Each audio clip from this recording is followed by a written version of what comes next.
mengekspresikan kesedihan, kemarahan, dan ketakutan, tetapi emosi negatif tersebut tersimpan ditekan olehnya. Selain itu ciri kepribadian turbulens, ini juga saya tanyakan, apa itu ciri kepribadian turbulens? Mendorong dirinya membuat keputusan solusi yang menurut perkiraannya akan betul-betul menjadi jalan keluar.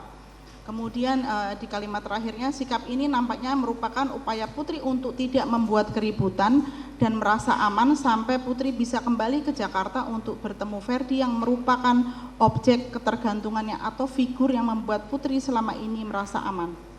Mohon bisa ahli jelaskan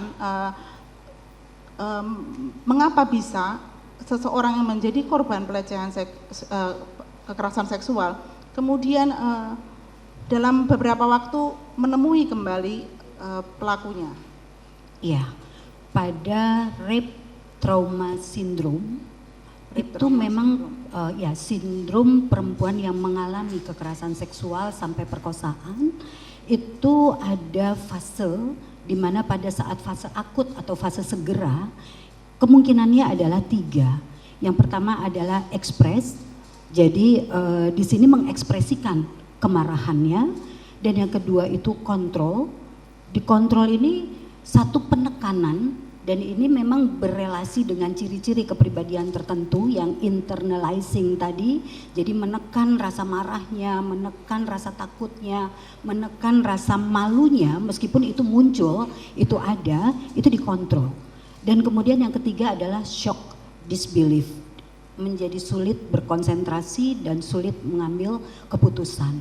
Nah, yang terjadi pada Ibu PC berdasarkan teori ini lebih sesuai dengan respon yang kontrol.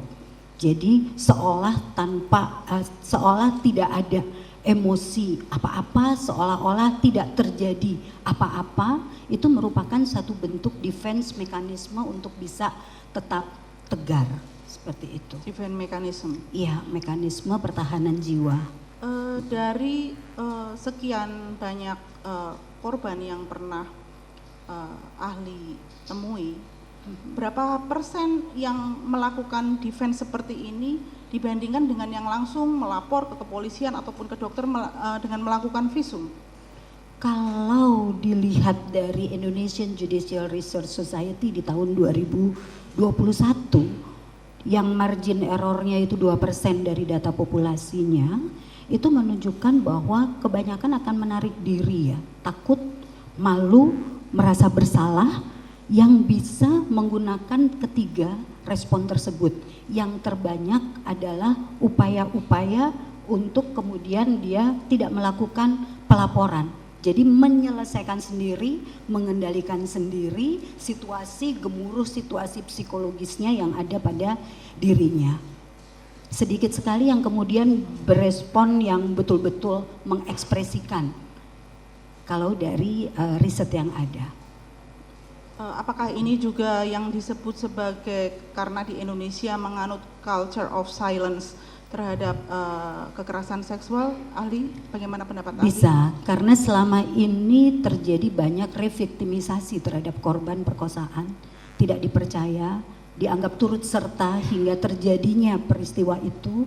Ini juga menjadi satu stigma bagi korban yang membuat korban lalu bagaimana saya harus keluar dari situasi ini. Maka terjadi satu bentuk defense mekanisme untuk tetap kuat. Pilihannya bisa kontrol.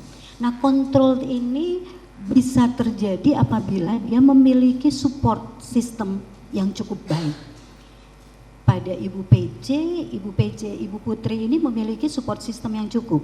Di saat ada ajudan, ada orang-orang yang cukup bisa diandalkan untuk memberikan pengamanan, maka ada keputusan-keputusan dari dirinya sendiri dengan menekan rasa malu, marah, takutnya itu tadi.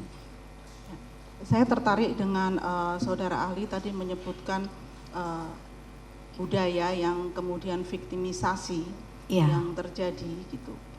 Dan kemudian yang saudara jelaskan tadi itu tipologi kekerasan seksual yang dialami oleh perempuan Indonesia pada umumnya, atau juga bisa perempuan dan laki-laki? Bisa perempuan dan Dan laki-laki, tapi terutama pada perempuan. Iya.